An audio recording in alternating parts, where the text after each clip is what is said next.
깨우다 라는 제목으로 여러분과 함께 은혜의 말씀을 나누려고 합니다. 말씀이 나를 흔들어 깨우다. 여러분의 인생에 있어서 말씀이 여러분의 인생에 탁 부딪혀서 이렇게 깨어나는 그런 은혜들을 경험하신 분들은 더 이 말씀 제목이 크게 은혜가 될 줄 믿습니다.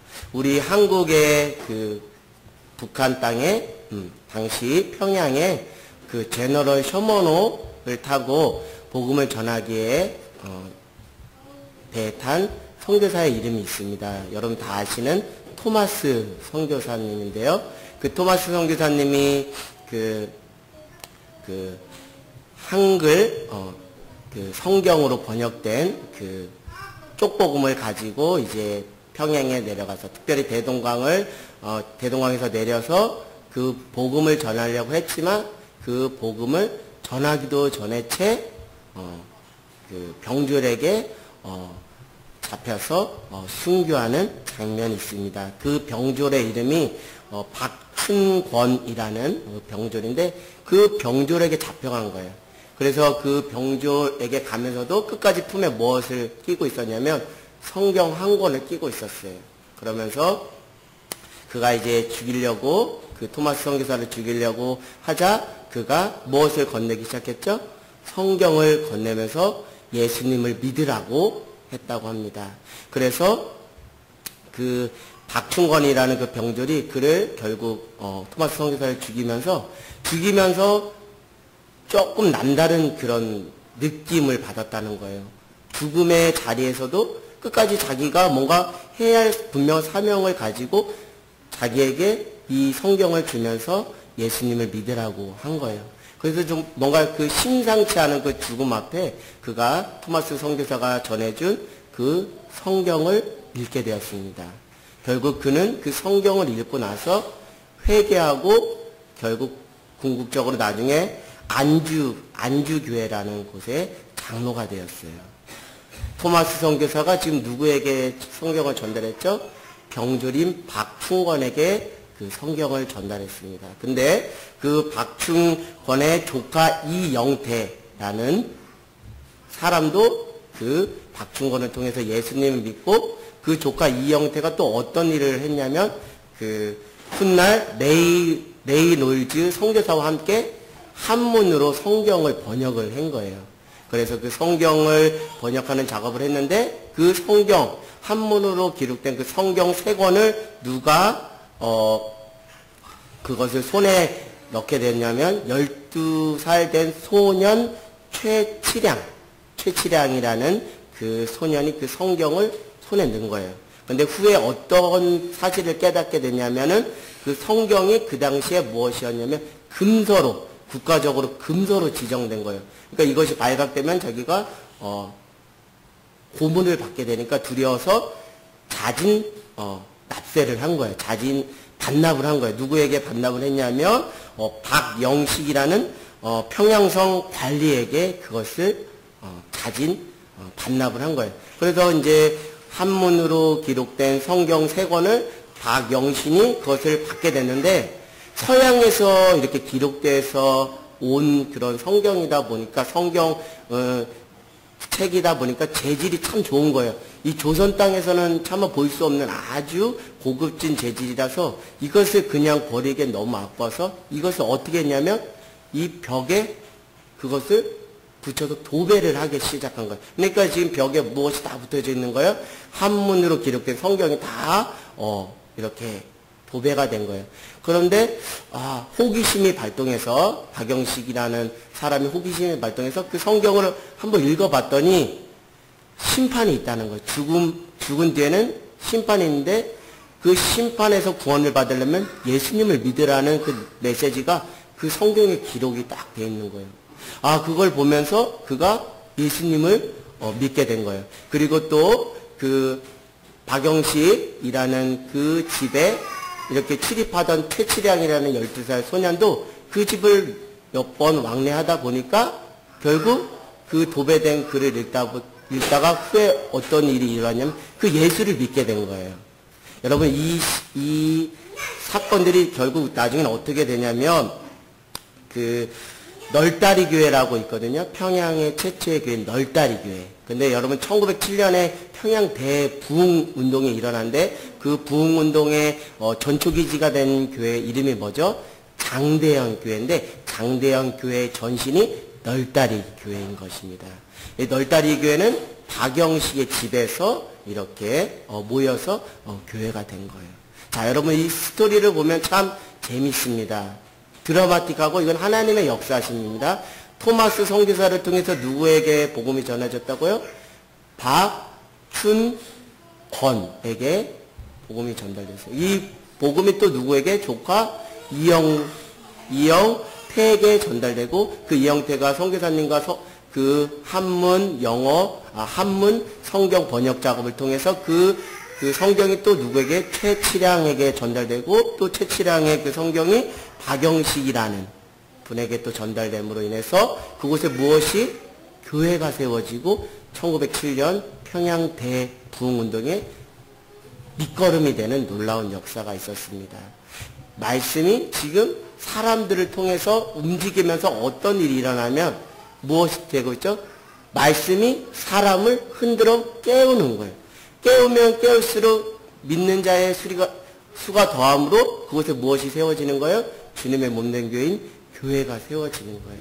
자, 오늘 이 말씀을 보니까 그 말씀의 맥락과 흐름도 제가 여러분에게 사례를 들여서 말씀한 그것과 다르지 않습니다. 지금 오늘 요시야 왕 18년 통치하던 때에 무엇을 발견하게 되었다 그러죠? 율법책을 발견하게 대제사장 hil기야가 성전을 수리하는 중에 그것을 발견하게 됐어요. 그 발견한 율법책을 8절에 보니까 누구에게 주었죠? 8절에 보니까 대제사장 hil기야가 서기관 사반에게 이르되 내가 무엇을 발견했노라? 여호와의 성전에서 율법을 발견했노라 하고 hil기야 그 책을 사반에게 주니 사반이 읽으니라. hil기야에서 지금 사반으로 그 율법책이 옮겨갔는데 그 사반이 거기서 끝난 것이 아니라 또 누구에게 갔죠? 누구 왕에게 갔죠? 요시야 왕에게 갔습니다. 그래서 그 요시야 왕에게 자초지정을 설명하고 그 율법책을 읽으니까 11절에 어떤 일이 일어났어요? 왕이 율법책의 말을 듣자 곧 그의 옷을 찢으니라. 뭔가 지금 말씀이 지금 hil기야와 사반과 요시야 왕을 이렇게 거쳐가면서 뭔가 말씀이 사람들을 깨우고 변화시킨다는 것을 여러분들이 느낌으로 알 수 있습니다. 그래서 그것을 읽은 요시야가 11절에 또 이렇게 말하고 있습니다. 우리 같이 봉독할까요? 시작. 왕이 제사장 hil기야와 사반의 아들 리아의 아들 악볼과 서기야의 사반과 왕의 시종 아사에게 명령하여 이르되 13절 시작. 너희는 가서 나의 백성과 발견되어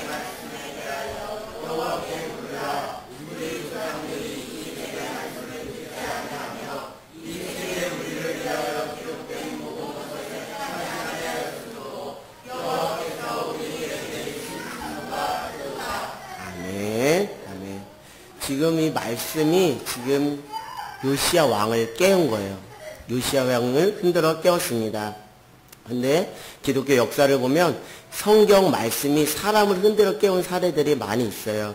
여러분 종교개혁자 마틴 루터는 로마서 1장 17절 우리 로마서 1장 17절 오직 의인은 믿음으로 말미암아 살리라는 그 로마서 1장 17절의 말씀을 읽는 순간 회심을 경험하고 그가 후에 종교개혁을 단행하는 그 사명을 감당하는 사람이 되었습니다. 오늘 말씀 본문도 마찬가지입니다. 오늘 성전에서 발견된 그 율법책을 읽음으로 지금 율법책의 그 말씀이 요시야 왕을 흔들어 깨우는 장면이 있습니다. 근데 지금 이스라엘의 영적 상태는 어떠한가 했더니 그 선조 왕이 있어요. 므낫세 그리고 그 다음에 암몬 그 다음에 요시야인데 므낫세와 암몬은 다 어떤 왕이냐면 우상 숭배를 적극적으로 하던 왕입니다. 그래서 여호와의 성전에 어떤 이를 자행하게 되었냐면 뭐예요? 바알 그리고 아세라 신상을 어디에? 여호와의 성전에 그렇게 놓고 우상 숭배를 하던 거예요. 오늘날로 말하면 이 교회라는 교회 예배당 안에 이방 신상을 놓고 예배를 드렸다는 겁니다. 정말 하나님이 정말 싫어하고 증오하고 슬퍼하는 그 우상 숭배를 그냥 밖에 나가서 하면 덜할 텐데 여호와의 성전 안에서 그 신당을 차리고서 거기서 우상 숭배를 했다고 하니까 이건 두말할 따위도 없습니다. 그런 전철을 받지 않기 위해서 요시야 왕은 즉위하자마자 지금 오늘 18년 해까지 무엇을 단행하기 시작했어요? 종교개혁을 단행하게 되었습니다. 종교개혁은 다른 것이 아니라 무엇을 제거하는 거예요? 우상 숭배를 완전히 철폐하고 그 산당을 다 부시고 신상을 부시고 다 그것을 태워서 재로 만들어서 뿌리는 그런 그 종교개혁을 단행했습니다. 근데 저는 이 말씀을 들으면서 정말 깜짝 놀랐어요. 여호와의 성전 안에 버젓이 무엇이 자행됐다고요? 우상 숭배가 자행되었다는 거예요. 저는 오늘 이 말씀을 들으면서 하나님께서 오늘을 살아가는 현대 그리스도인에게 엄히 경고하는 말씀이라고 저는 생각합니다. 교회는 있지만 어떤 교회 예배당은 있지만 교회 안에도 여전히 무엇이 있을 수 있다고요? 보이는 우상 또 보여지지 않는 무형의 우상 숭배가 있을 수 있다라는 것을 엄히 경고하는 것이라는 정말 생각을 해보게 되었습니다. 여러분 교회 안에 우상 숭배가 있을 수 있다는 것을 우리가 쉽게 간과하지 않았으면 좋겠습니다. 우리가 겉으로 보일 수 있는 것 아니 더 보이지 않는 그 무형의 어떤 형태를 띠고 스물스물 교회 안에 어떤 우상 숭배의 흔적들이 도사리고 있지는 않은가라는 생각을 하게 됩니다. 여러분 므낫세와 암몬은 철저히 우상 숭배를 했던 사람입니다. 당연히 우상 숭배를 하다 보면 당연히 무엇을 멀리하게 될까요? 하나님의 말씀, 율법을 당연히 멀리하게 되겠죠. 정확하게 율법을 잃어버린 그 이유에 대해서는 말하고 있지만 진작컨대 우상 숭배를 하다 보니까 이 율법책이 거슬리게 되니까 사람들이 보지 못해 대제사장들이 보지 못하게 어디 곳에 보이지 않는 곳에 숨겨버리진 않았는가라는 생각을 합니다. 그러다가 요시야 왕 18년 해에 그것을 대사장 hil기야가 발견하고 그 말씀을 읽고 옷을 찢고 이제 종교개혁의 힘과 탄력을 받아서 더 이렇게 하는 것을 보게 됩니다. 여러분 왜 우상숭배가 그 이스라엘 그 공동체 안에 또 오늘을 살아가는 현대 교회 안에 왜 이렇게 우상숭배가 들어오는가? 그건 다른 것이 아닙니다. 무엇을 잃어버렸기 때문에요?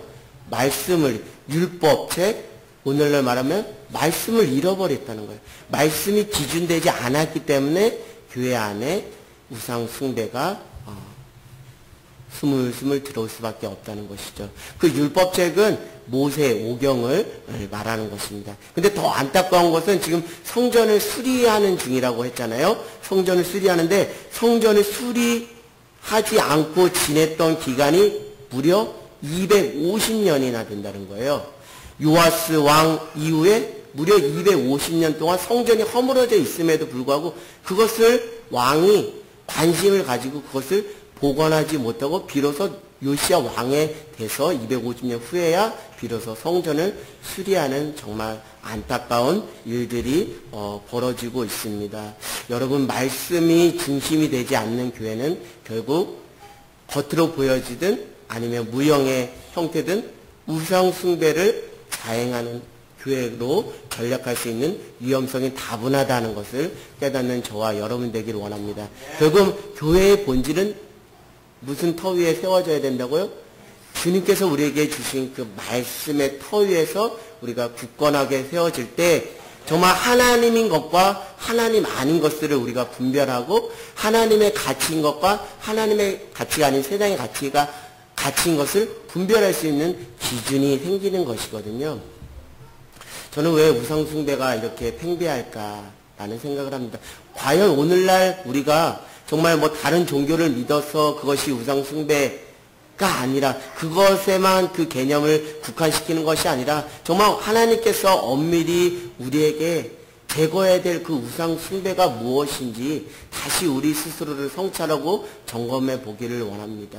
결국 저는 다른 것이 아니라 말씀이 기준되지 않은 것 그 자체가 오늘날 하나님께서 우리에게 엄히 꾸짖으시는 무엇이라고요? 우상숭배라는 거. 말씀이 기준되지 않으면 우리는 다 우상숭배로 빠질 수 있는 그 연약함을 가지고 있는 자라는 것이죠. 제가 더 구체적으로 그것이 무엇인지 여러분들에게 말씀드리고 싶습니다. 하나님의 중심의 가치가 아닌 세상의 가치가 중심이 될 때 그것이 우상숭배가 되는 거예요. 저는 특별히 믿는 가정 안에 정말 하나님의 가치가 아닌 세상의 가치가 너무 팽배한 것을 보면서 너무나 안타까워요. 다른 것이 아니라 시험 기간이 되면 자연스럽게 예배는 뒷전을 하고 학원으로 가서 성적 끌어올리는 것에 혈안이 되어 있는 것. 그것이 마치 당연스럽게 세상의 가치가 나의 기준이 된 것은 오늘날 하나님께서 우리에게 꾸짖으시는 우상숭배의 모습이 아닌가 하는 생각이 듭니다. 여러분 정말 여러분 하나님의 가치로 사는지 아니면 내 인생을 이끌고 가는 그 기준이 세상의 가치는 아닌지 점검하는 저와 여러분이 되기를 원합니다. 이것을 더 구체적으로 말씀드리면 내 안에 하나님의 마음으로 지금 하나님의 마음으로 내 인생이 이끌림 당하고 있는지 아니면 여전히 육신의 정욕과 이생의 자랑을 때문에 내 인생이 이끌려가고 있는지 혹여나 여러분이 이생의 안목과 정욕 때문에 이끌려가는 인생이라면 그것이 여러분이 오늘 제거해야 될 우상숭배의 모습이라는 것이죠. 저는 더 구체적으로 여러분에게 힘있게 말씀드립니다. 예수 믿는 것으로 고난받기를 자처하기보다 적당히 세상 가운데 섞여 비유 맞추며 살아가는 어떤 적당주의 이것이 정말 오늘날 우리가 제거해야 될 무엇이라고요? 우상숭배의 모습이라는 거예요. 예수 믿는 것 그 자체 또 말미암아 고난받는 것을 기뻐하십시오. 왜요? 로마서에 말합니다. 너희가 현재 당하는 고난은 너희에게 미래에 임할 영광과 과히 비교할 수 없다는 거예요. 여러분 예수 믿는 것으로 고난받을 수 있다는 것을 늘 깨닫기 원합니다. 여러분 그것을 늘 명심하면서 신앙생활을 해야 돼요. 그렇기 때문에 고난을 받아요? 전혀 이상하게 여기지 마시기 바랍니다. 고난 뒤에 숨겨진 하나님의 더 큰 영광이 있다는 것이죠. 근데 이것을 두려워해요. 고난받는 것을 싫어해요. 그래서 적당히 세상 사람들과 섞여서 적당주의, 짬뽕주의로 비유를 맞추면서 이렇게 살아가는 그 모습이야말로 오늘을 살아가는 우리가 마땅히 제거해야 될 우상의 모습이 아닌가 싶습니다. 우리 요한복음 16장 9절로 한번 가보겠습니다. 요한복음 16장 9절 한번 가볼까요? 요한복음 16장 9절. 여러분 정말 우리가 이 말씀을 깊이 우리 마음에 새기길 원합니다. 요한복음 16장 9절. 자, 우리 다 찾으셨으면 같이 합독하겠습니다. 시작. 죄에 대하여 함은 그들이 나를 믿지 아니하니라. 아멘. 죄에 대해서 내가 말하겠노라. 근데 그것은 무엇이라고요? 예수님을 믿지 않는 그것이 죄라는 것이죠. 자, 이것을 구체적으로 로마서 14장 23절에 이렇게 말하고 있습니다. 로마서 14장 23절. 자, 로마서 14장 23절. 로마서 14장 23절. 자, 우리 다 찾으셨으면 같이 합독하도록 하겠습니다. 시작. 의심하고 먹는 자는 정죄되었나니 이는 믿음을 따라 하지 아니하였기 때문에 믿음을 따라 하지 아니한 것은 다 죄니라. 오늘 말씀은 분명히 말하고 있습니다. 죄가 무엇인지 우상숭배가 무엇인지 정확하게 얘기하고 있어요. 무엇 따라 행하지 않으면 다 죄요 곧 우상숭배가 될 수 있다고요? 믿음을 따라 행하지 않으면 그것이 다 우상숭배가 될 수 있어요.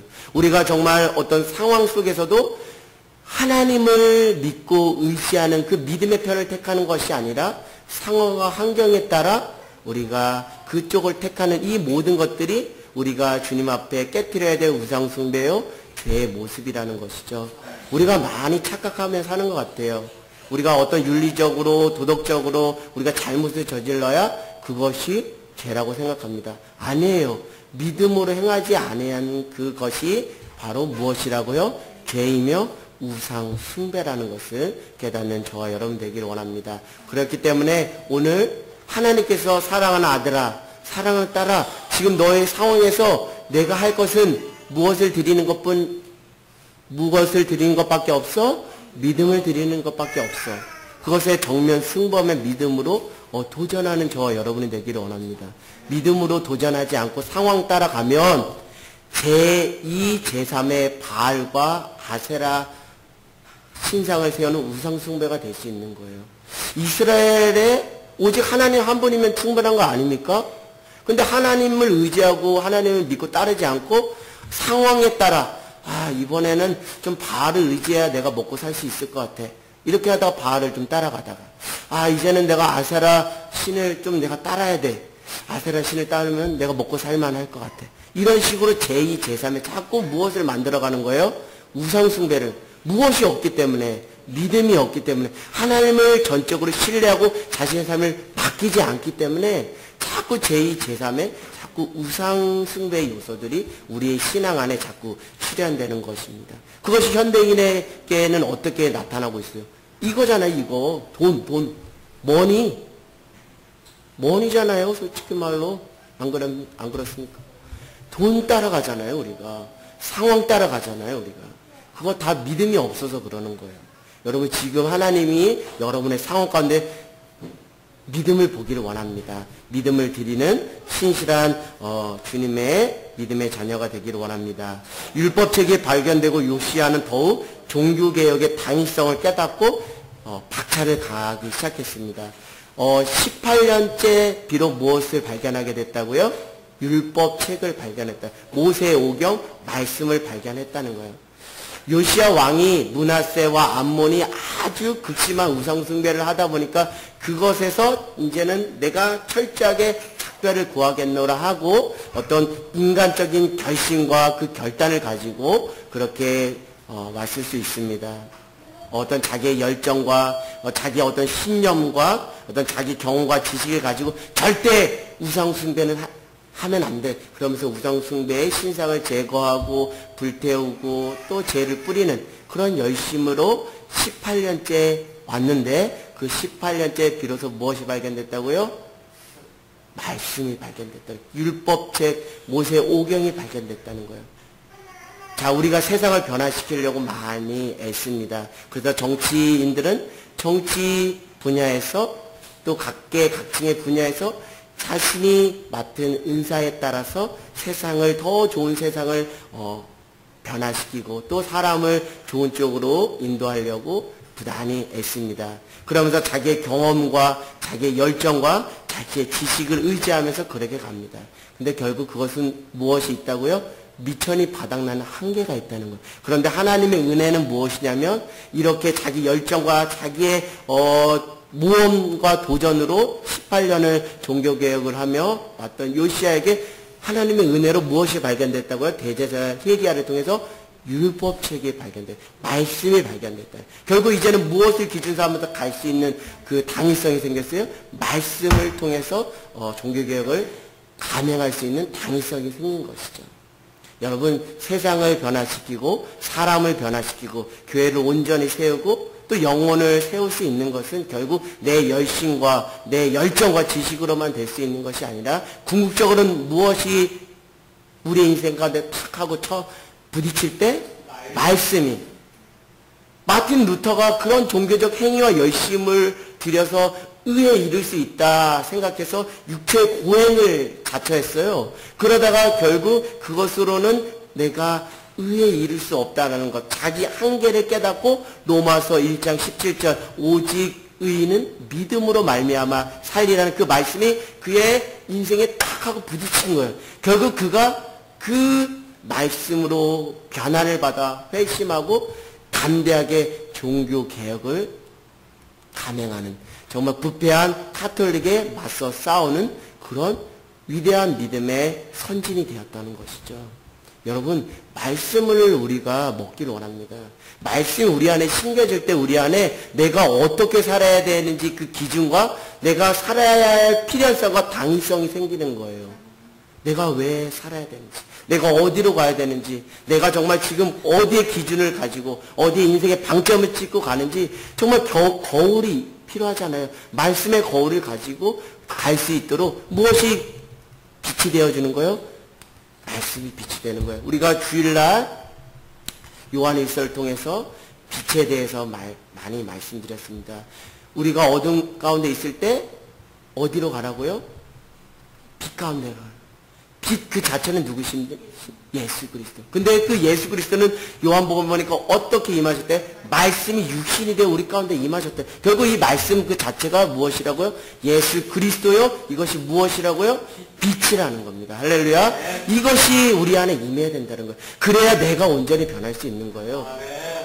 세상의 가치, 교양, 여러 가지 처세술, 이것으로 우리의 인생의 변화를 경험할 수 없습니다. 궁극적으로 최종적으로 우리의 인생의 완전한 변화를 이끌 수 있는 것은 오직 말씀입니다. 말씀이 우리 인생 가운데 임할 때 우리가 온전한 변화를 받을 수 있는 것이죠. 그래서 제가 여러분에게 서두에도 말씀드렸듯이 말씀이 기준되지 않는 삶 그 자체는 다 무엇이라고 단정지면 딱 좋다고요? 우상숭배라고요. 그러면 누군가 저에게 이렇게 말씀 모르는 것 뿐이지, 말씀이 아직 내 인생 가운데 부딪히지 않은 것 뿐이지, 그것이 우상숭배입니까? 라고 말할 수 있어요. 그러나 여러분, 그렇지 않아요. 말씀을 빼앗기면 금세 무엇이 내 마음에 차게 된다고요? 어둠이 차지하게 되고, 세상의 가치와 이생의 자랑과 안목의 정욕이 차지하게 돼요. 그래서 무엇으로 자연스럽게 우리를 인도하는 거예요? 우상숭배로 인도하는 거예요. 여러분의 인생에 지금 기억나는 인생의 말씀이 무엇입니까? 여러분을 지금 흔들어 깨우는 그 말씀이 무엇입니까? 제가 일전에 지연이에게 이렇게 질문을 드렸어요. 지연아, 너의 인생을 깨우는 너의 인생의 말씀이 무엇이니? 그랬더니 사도행전 3장에 내게 은과 금은 없거니와 내게 있는 것으로 내게 주거니 나사렛 예수의 이름을 일어나 걸어라. 왜 그가 그 말씀이 내 인생에 와닿는지 간증을 하더라고요. 왜요? 지금 상황은 경제적으로 음악을 할 수 없는 열악한 상황입니다. 그럼에도 불구하고 내게 있는 누구? 예수 그리스도 그 이름의 능력을 힘입어 이렇게 걸어갈 수 있습니다라는 그 믿음의 확신을 가지고 가겠다고 믿음의 결단을 하고 고백을 한 거예요. 우리 지연이 그 말씀 아직도 빼앗기지 않고 심중에 새겨져 있니? 아멘. 그 말씀 의지하여 그 말씀이 너의 인생을 이끌어가는 그 기준이 되기를 원한다. 세상의 가치가 아니라 그 말씀이 너의 인생의 기준이 되고 상황이 아닌 말씀이 기준이 되길 바란다. 우리 연희에게 또 제가 질문했어요. 연희야, 너의 인생에 부딪히는, 너의 인생을 깨우는 말씀이 뭐니? 그랬더니 창세기 1장 1절이래요. 무엇이죠? 대초에 하나님이 천지를 창조하십니다. 연희는 이 말씀을 어떻게 받았냐면 나는 누구의 것이다? 하나님의 것이고 하나님으로부터 왔고 결국 누가 책임져 주신다? 하나님이 책임져 주십니다. 여러분의 인생을 깨우는 그 한 절의 말씀 무엇입니까? 저는 어제 여러분들 우리 성도님들과 같이 말씀을 나눴습니다. 시편 118편 17절 내가 죽지 않고 살아서 여호와 하신 일을 선포하리라. 이 말씀 제 심장에 완전히 꽂혀버렸어요. 우리 같이 한번 읽어볼까요? 시편 118편 17절 말씀입니다. 제가 최근에 저를 깨운 말씀이어서 같이 은혜를 나누고 싶어요. 시편 118편 17절 말씀입니다.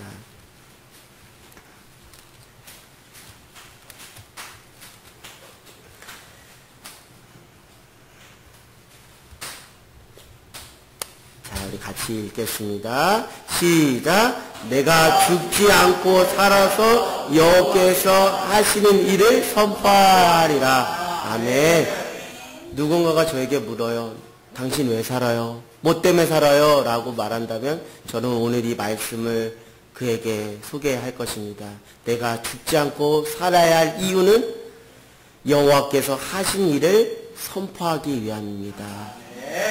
여러분, 그만큼 말씀이 중요하다는 거예요. 말씀이 없으면 우리가 그냥 상황에 따라 살아갈 수밖에 없고 아무 의미를 부여하지 않고 흐지부지하게 살아가는 거예요. 승준아, 너 왜 사니?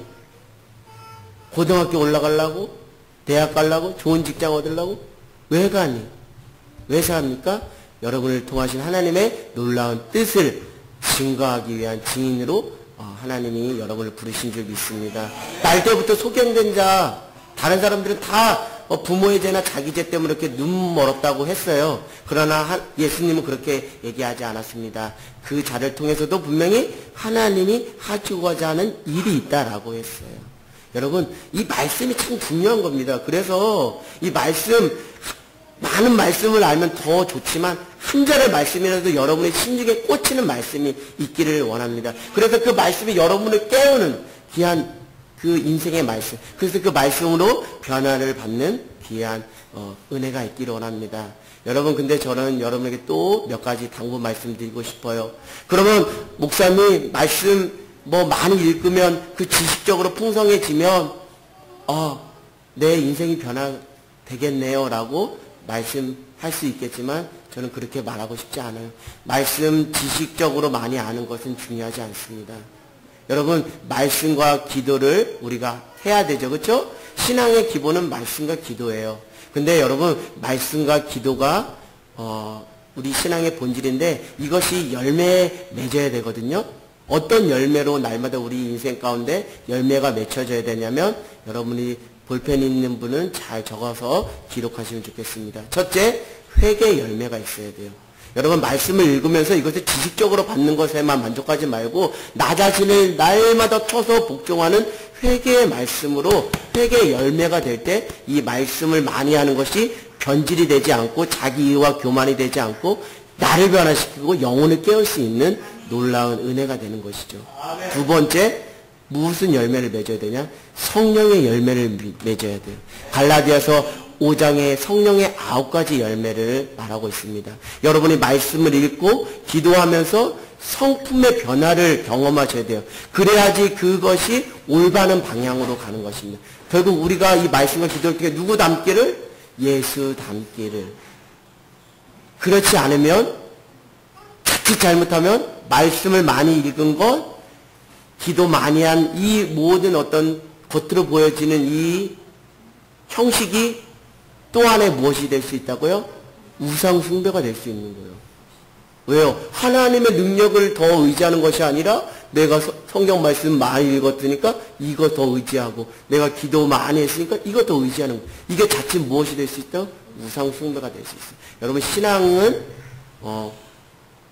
그 열매를 보고 그를 안다라고 했습니다. 믿음은 그냥 믿음은 그냥 뭔가 형이 상학적이고 추상적인 것이 아니에요. 믿음은 반드시 삶의 무엇을 열매를 드러내야 그 열매를 보시고 하나님께서 그 믿음을 인정해 주시고 그에게 구원을 베풀어 주십니다. 여러분이 매일 들은 이 말씀, 오늘 요시아는 그것이 탁 터졌어요. 그래서 무엇한 겁니까? 옷을 찢으면서 이스라엘 백성들에게 무엇하라고 회개하자고, 이들이 우리가 지금까지 이 기록된 말씀을 하나도 안 지켜서 우리에게 무엇이 임할 것이라고 진노가 임할 것이니까 이제라도 정신을 바짝 차리고 우리가 이제 회개하자라고 대대장과 사람들을 불러 세워서 그렇게 한 거예요.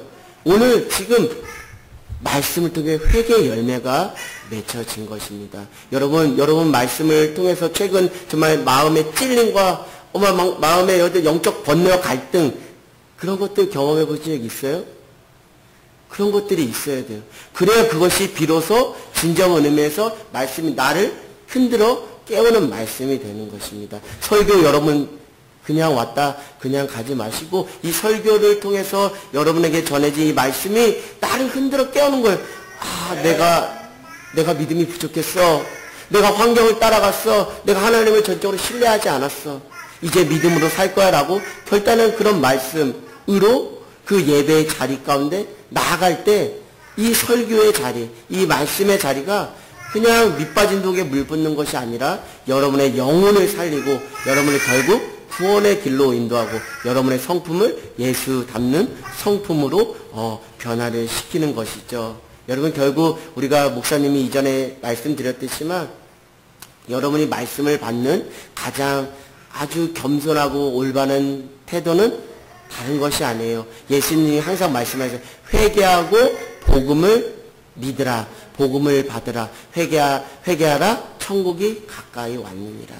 오늘 이 말씀이 여러분의 안에 심중에 새겨지려면 이 말씀이 이 모양 저 모양으로 여러분을 찌르고 여러분의 혼과 골수 관절을 쪼개는 능력의 말씀이 될 때 여러분의 인생이 변화되고 여러분이 예수 닮는 귀한 인생으로 변화될 줄 믿습니다. 오늘 주님께서 여러분에게 말씀하실 거예요. 질문을 던질 거예요. 사랑하는 아들아, 사랑하는 딸아, 과연 너의 인생을 깨운 그 말씀 한 구절이 무엇이니 오늘 말해볼래?